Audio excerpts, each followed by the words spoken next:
We're talking recruiting, Elinneus Davis, and much more. Maybe even a surprise for you at the end of the show, but you're going to have to stay tuned.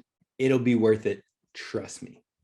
Locked On Golden Gophers, your daily podcast on the Minnesota Golden Gophers, part of the Locked On Podcast Network, your team every day.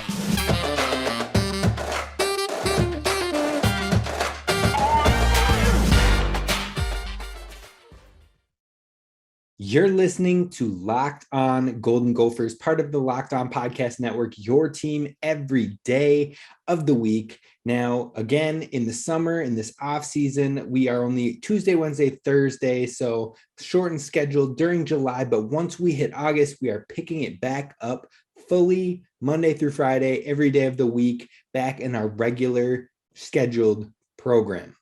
Now, today we are talking a lot about recruiting, and I think it'll be a really good show, a really informative show, and it's going to be off the cuff, folks. Not as much statistical information, so I apologize if you have enjoyed that in the past shows, but a little bit different vibe today. But thank you for listening to Locked On Golden Gophers, making it your first listen.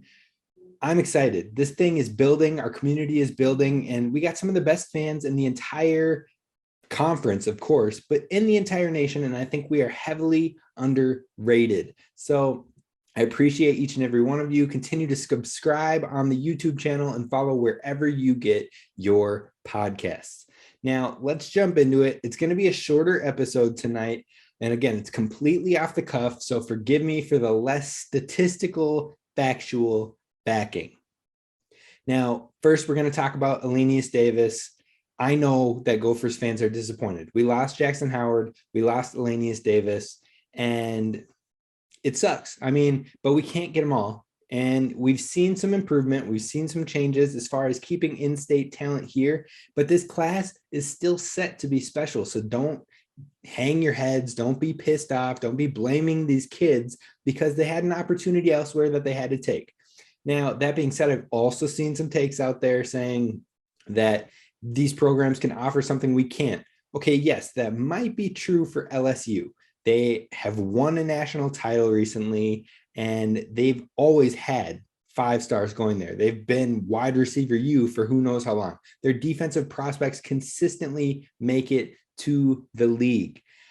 Washington, on the other hand, I'm not sure you can really fully say that. They went 4-8 last year. They haven't had a lot of success in the past few years. Now, yes, people are going to bring up, well, they made the college football playoff in 2016. You know what? They did. And the Gophers were 11-2 in 2019. We were in the top 10 in 2019.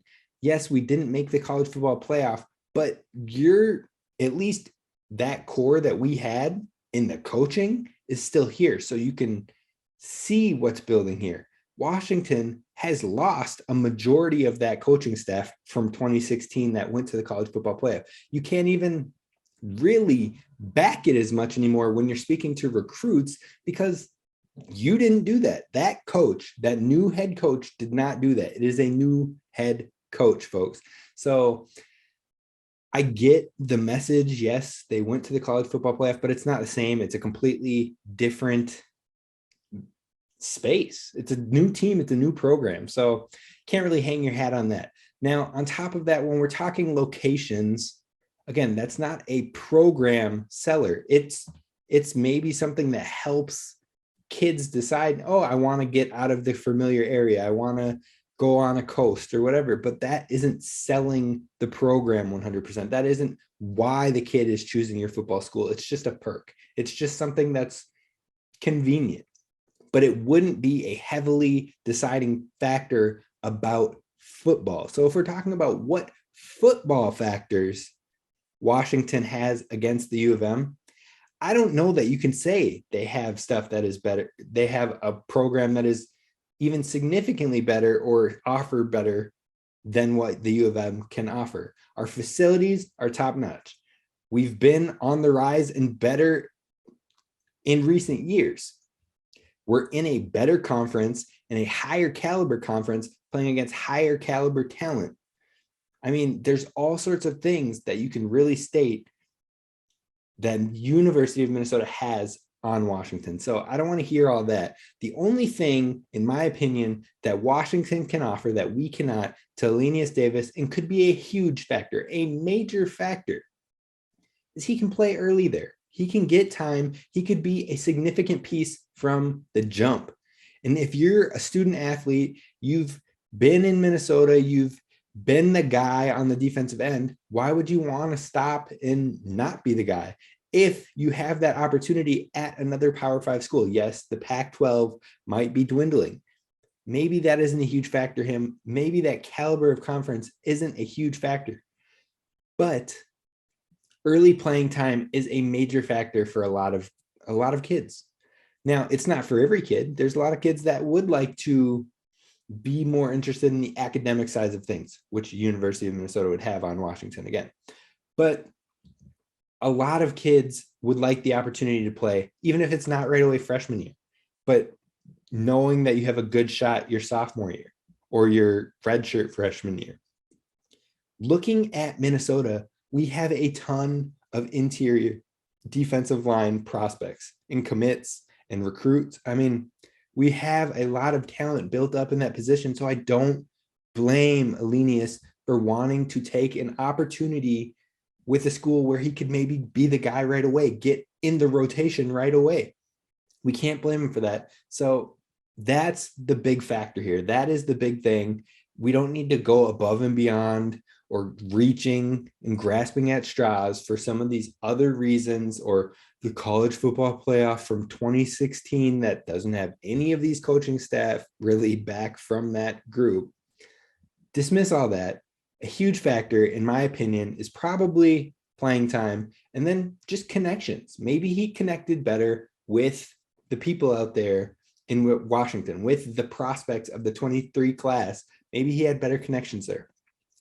Everybody isn't for everybody, folks. It happens. I wouldn't dwell on it too much. And that's all we're going to say on the Elinneus Davis front right now. But what I want to do next is we're going to talk about the 2022 commit class we had, and then the 2023 class as it stands right now, just positionally and how it all breaks down, maybe what areas we're still hoping to get guys in, and just talking about the numbers a little bit. So that's what we're going to talk about next. But first, folks, if you haven't yet, you need to check out rockauto.com.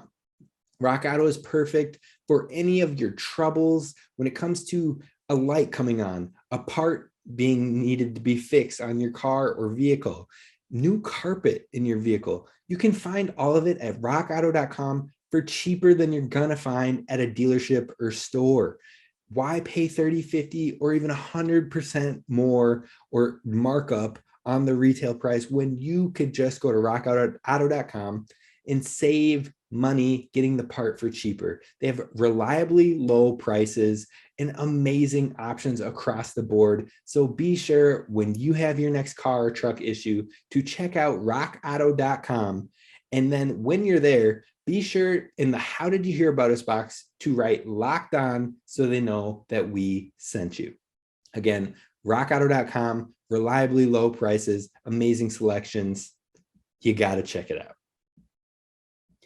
Now, thank you again for making Locked On Golden Gophers your first listen when it comes to Gopher sports. We're building a cool community around here. I'm getting comments on a lot of the videos, and I would enjoy it if you guys start commenting with each other about what you want to hear, about athletes that you're excited for. If we're talking commits from this class or the 2022 class, who are you excited to see get time, to see be on the roster? Let us know down in the comments.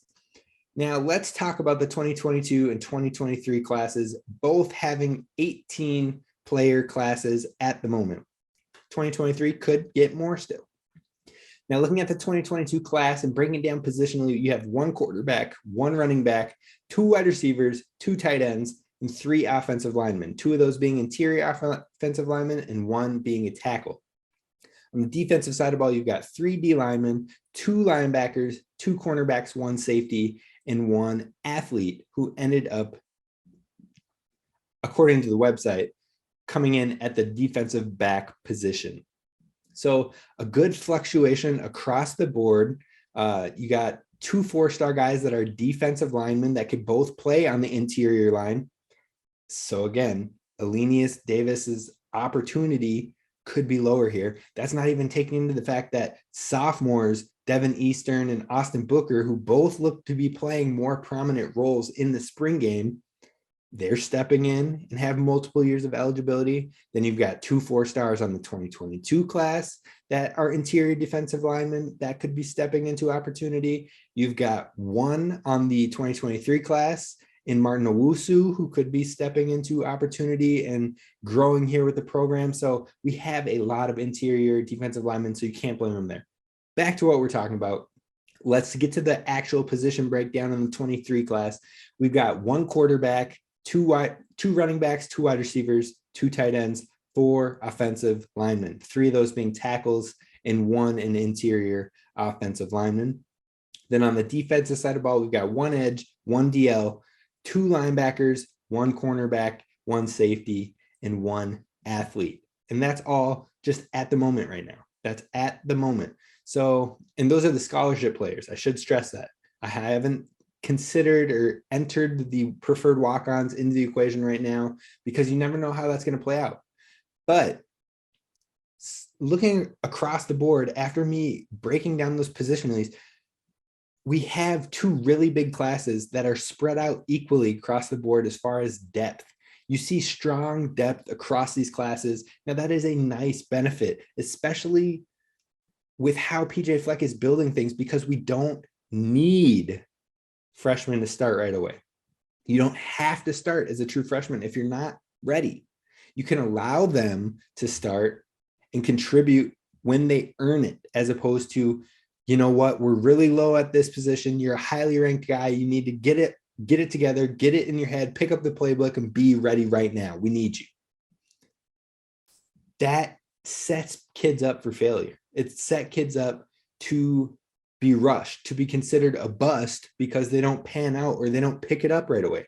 That is the worst way to develop a college athlete. And that's how you end up burning out kids. That's how you end up making kids transfer because they hate your coaching staff or they get booed by fans and whatnot. I mean, that's how you find more failure than success.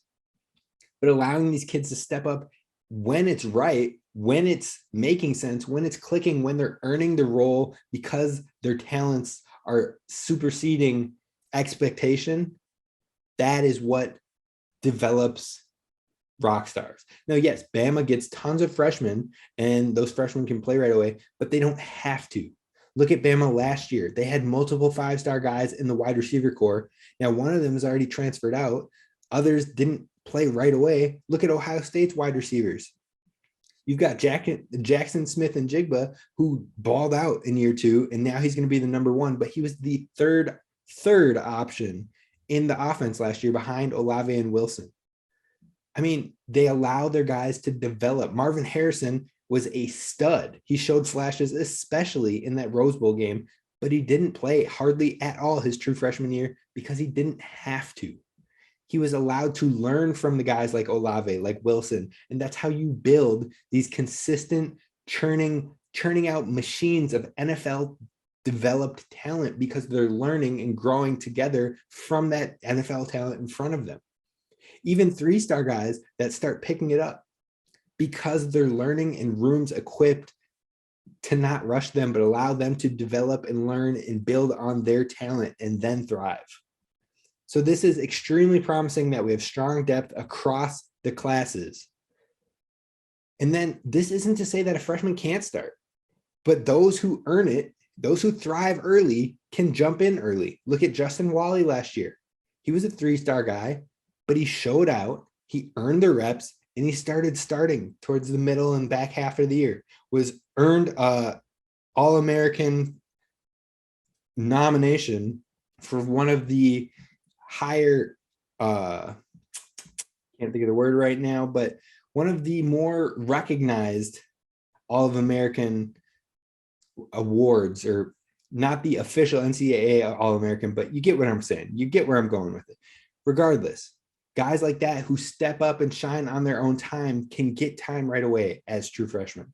So, and then as sophomores, you hope and expect more to show up and show out and show flashes and take the leap. So looking at the 2021 class, you're hoping that guys start to develop and step into bigger roles within your program. So guys like Devin Eastern, like we said, guys like Austin Booker, who we saw pop and flash in that spring game, and we expect to take bigger roles this upcoming season. Hopefully someone like Steven Ortiz Jr. maybe steps up into a role, but again, you don't have to rush them. That's the greatest part. We know that we have veterans. We know that we have transfers, Beanie Bishop, Ryan Stapp, Tyler Newbin, Jordan Howden, Terrell Smith, all these guys in the DBs, you don't have to rush a guy like Tariq Watson. You don't have to rush a guy like Steven Ortiz Jr., even though he's a sophomore, because you have good developed talent in front of them, and now you have good depth with these younger guys.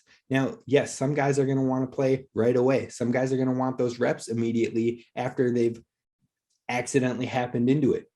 Bucky Irving, injuries in front of him, multiple guys injured in front of him, gets the opportunity, thrives, and then wants the opportunity, knowing Mo's coming back, knowing Trayson Potts is coming back, so he transfers. It happens.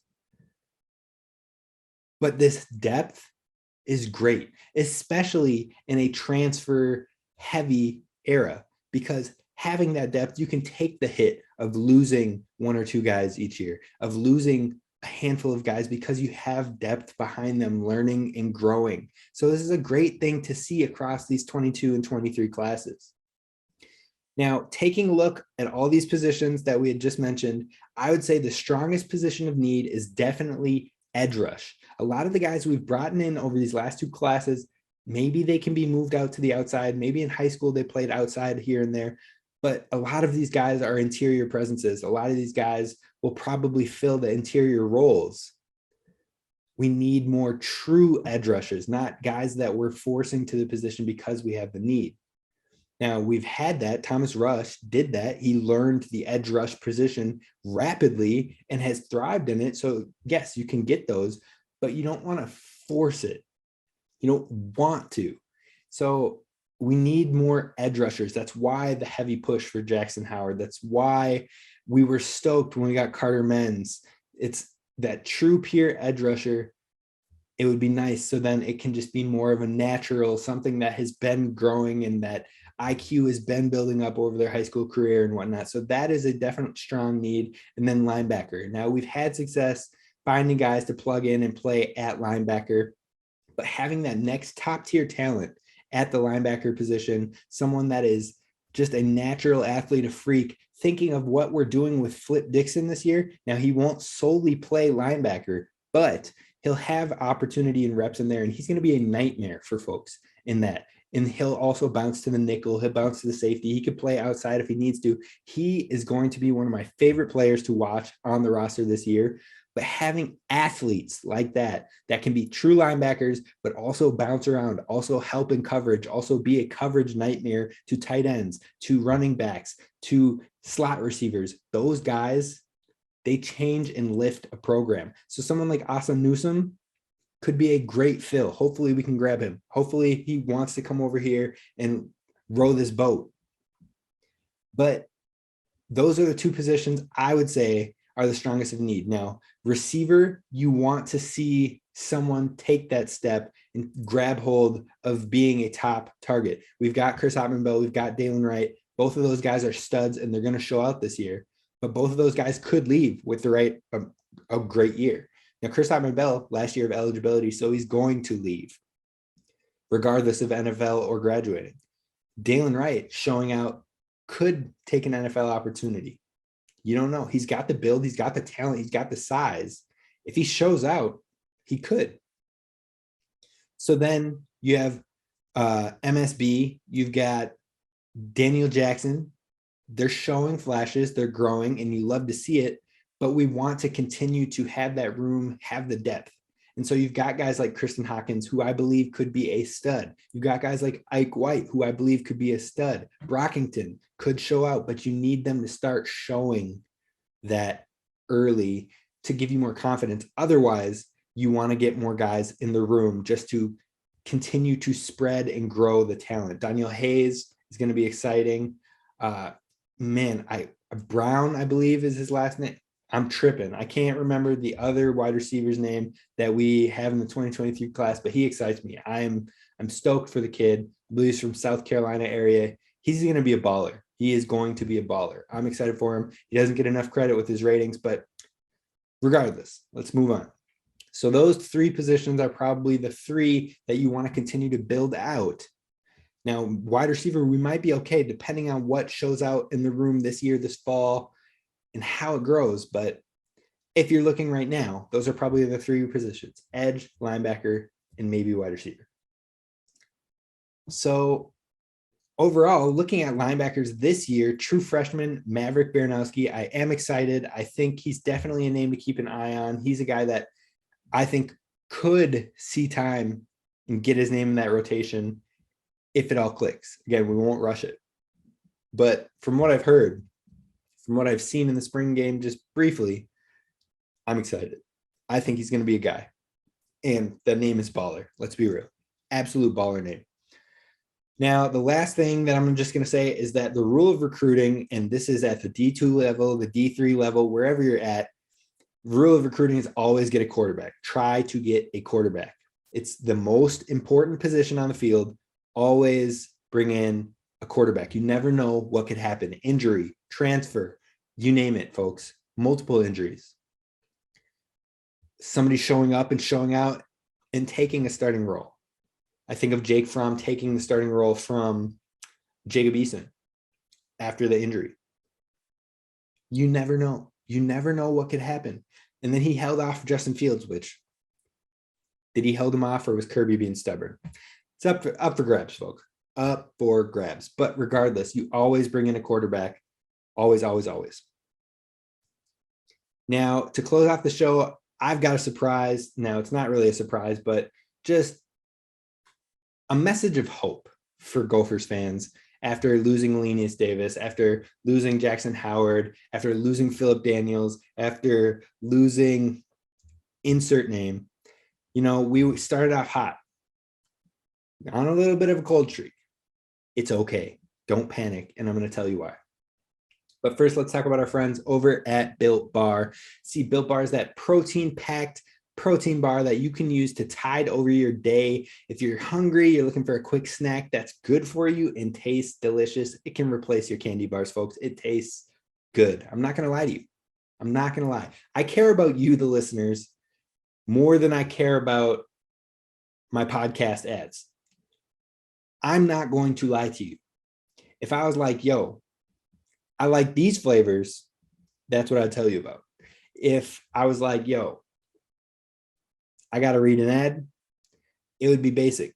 But what I'm telling you, folks, is that these actually taste good. They're protein packed. They are collagen protein, so it's actually better for you. Your body metabolizes it faster. It absorbs the nutrients and the benefits of the protein faster. It's better for your nails. It's better for your hair. And it tastes good. Peanut butter brownie has been my go-to, but my favorite bar, if I had to pick one, is Cherry Barcia. Now, I haven't tried the Cakes Puffs yet. They look delicious. I'm a cake batter kind of guy. So that's my next on the list. If you don't know, there's so many options and flavors, get the variety pack. But regardless, there's so many options. There's some for any flavor, any taste that you have. If you're a particular taste kind of person, they've got a flavor for you over there. They've also got granola options. They've got puffs options, which is the marshmallow wrapped in 100% chocolate. Go over to built.com, check it out, and then use promo code LOCKED15, LOCKED15 for 15% off your order. That's right, LOCKED15 for 15% off your order. You can use that every time. You don't have to use it just once and then it's a one and done. No, if you like the product, use the promo code. Then once you're out, use it again and go get some more. Try a new flavor, get the variety pack, you name it, but head on over to built.com to check it out. All right, so this last segment, it's going to be shorter. I went a little longer than I anticipated for this show, but we've had a lot of heartbreak, so to speak. We haven't gotten these bigger names that we've been hoping for as of late when it comes to recruiting. But fear not, fret not, pick your head up, have patience.